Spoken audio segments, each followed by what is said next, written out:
So, a Patreon subscriber asked, what would you tell your 26-year-old self? Sincerely, a spiraling 26-year-old. 26 is tough because, I'm trying to think of what I was doing when I was 26. Probably being a hot ass mess. Oh, I'm 36 now. Oh, okay. Taking myself back. Time machine, 10 years. I would tell my 26-year-old self, it's not that serious. I think that 26, your late 20s are hard. I have loved my 30s so much more than I loved my 20s. I feel like your 20s are hard, and especially for people who have gone to college. I don't know what your situation is, but our whole lives were like mapped out for us of like, you go to elementary school, then you go to middle school, then you go to high school, then sometimes you go to college, or you might go to a trade school, or you might like have to get that job. And it's like planned out of like what you do, what you have access to, what your family has told you is what's happening next. So then you get to your late 20s, and it's the first time that I feel like we experience true free will. And I think reminding yourself that you have free will, like that's still, and this is so unhinged of me to say, but reminding myself that I have free will is still like my number one self-care hack. Of just like reminding myself, like if I wanted to buy a plane ticket and fly off to Bora Bora and abandon my family tomorrow and start a life as a nanny for walruses, I could. I might not be successful at it. I might not have any money left. I might realize that I've abandoned my whole family and I immensely regret that decision. I may blow up my whole life, but like I can do that. And I think your late 20s, if you feel like you are floundering or you feel like you are spiraling, that is part of the process.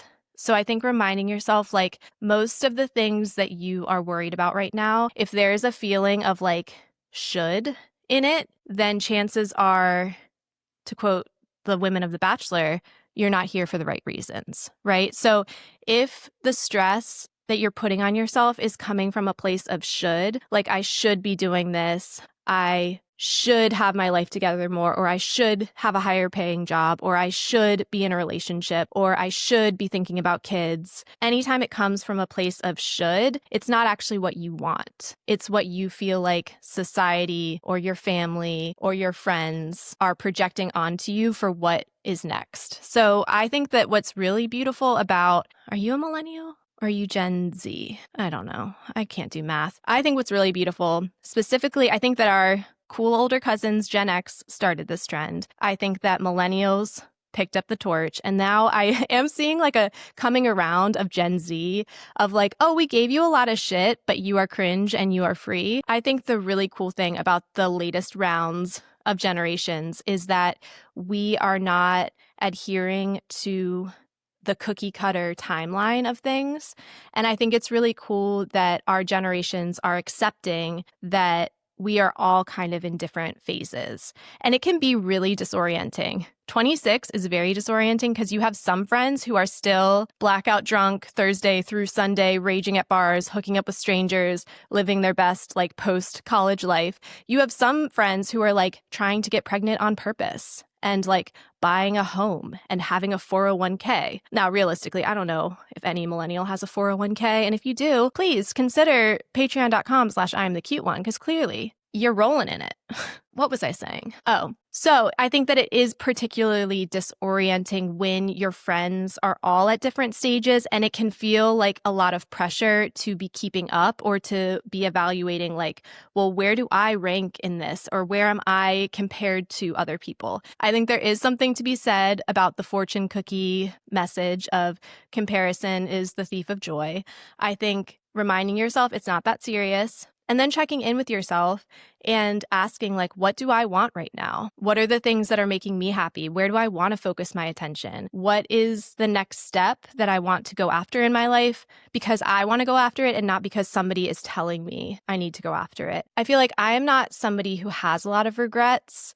I don't know if it's just because I have a terrible memory or because my brain is just firing in so many directions that I don't often look backwards. But the times that I have made choices that looking back were out of alignment of what I actually wanted and were more in alignment of like what I quote unquote should be doing are the things that I look back on and I'm like, if I could do a do-over, like I probably wouldn't have taken that job, or I wouldn't have missed that wedding because I was worried about my PTO. That's the other thing. Take days off. It is not that serious. The building is not going to burn down without you there. And if it does, that means that they probably need to hire some people to support you, because it should not be that you take a day off work and everything crumbles. That's not sustainable. So my 26-year-old self, yeah, I think at the end of the day, my advice would be it's not that serious. And if things feel hard right now, it's okay. I think for a lot of people, it feels hard at 26. I hope that helped.